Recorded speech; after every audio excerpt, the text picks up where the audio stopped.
I'm telling you right now, there's a sneaky good quarterback, very talented in this year's draft that the Raiders could potentially pick to build their franchise around, and nobody's talking about him. Yes, we do understand and agree that the Raiders need to draft a quarterback this year. We all would agree that Shedeur Sanders would be a top pick. We agree that Cam Ward would be a top pick. And we also agree that we would be okay with Jalen Milroe if we were to get him as well. But there's another quarterback that reminds me a lot of Derek Carr, and no.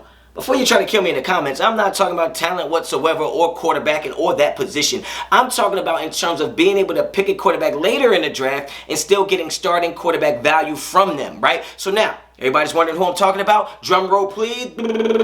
I'm talking about none other than Ole Miss starting quarterback Jackson Dart. Now, I am not being a prisoner of the moment, even though we did just see Jackson Dart smoke Georgia's boots this past weekend and looking very good while he was doing it, okay? I am not a prisoner of the moment because this is a player that I've been seeing since he was a freshman over there at USC before transferring to Ole Miss.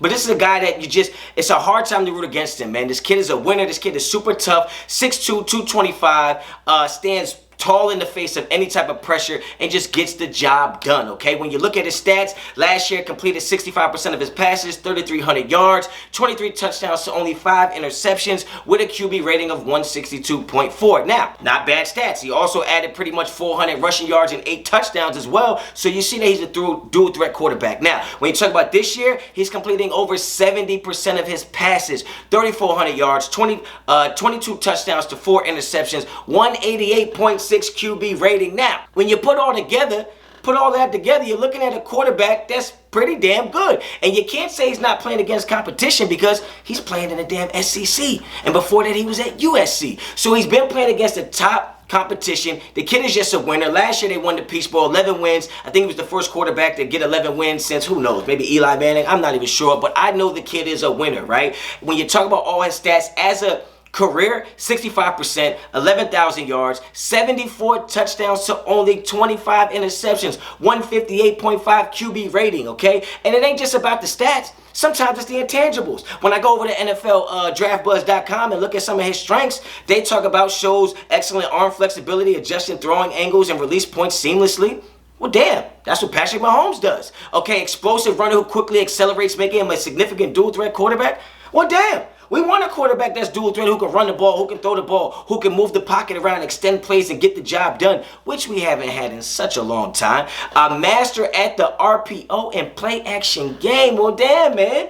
That's where the NFL is these days. You got to be able to run the RPOs. You got to be able to run the play action. That's how you're successful in the NFL, and he is a master at those things, according to this website. Okay, he maintains downfield vision while scrambling, ensuring he can make plays off platform. That means just off script, scramble drills. He can still complete the ball downfield because that's where he's looking. Technically sound passer with reliable accuracy and effective distribution skills.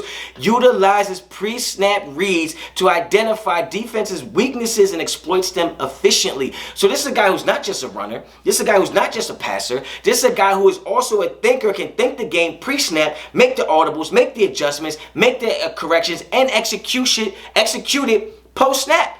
This is a guy, to me, that his talent is obviously off the board, right? Stands tall under pressure, demonstrating toughness and ability to deliver accurate throws. Guys, this is a guy that is tough as nails. I see him getting smacked around by the Alabamas, the Georgias, by all these teams, and he just keeps getting up. Tape the ankle up. Let's go back out there. We're still running the ball. He never quits, never acts out, never asks why me, just continues to get the job done. He also exhibits good anticipation, threading passes into tight windows with confidence.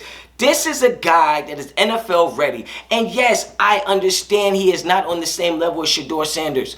I believe he's on the same level as the Cam Wards and Jalen Milroes, if you ask me. That's just me personally, as when you talk about the total package. And I'm not saying the Raiders should draft him over any of those guys. What I'm saying to you is if the Raiders decide to go somewhere else in the draft and not draft one of those 3 guys with their first pick and decide to trade back and get other picks and then take a franchise quarterback, Jackson Dart is a guy that I would keep my eyes on, and I would keep that name pretty relevant in my mind because I think it's a possibility that he's going to be a really good quarterback in the NFL.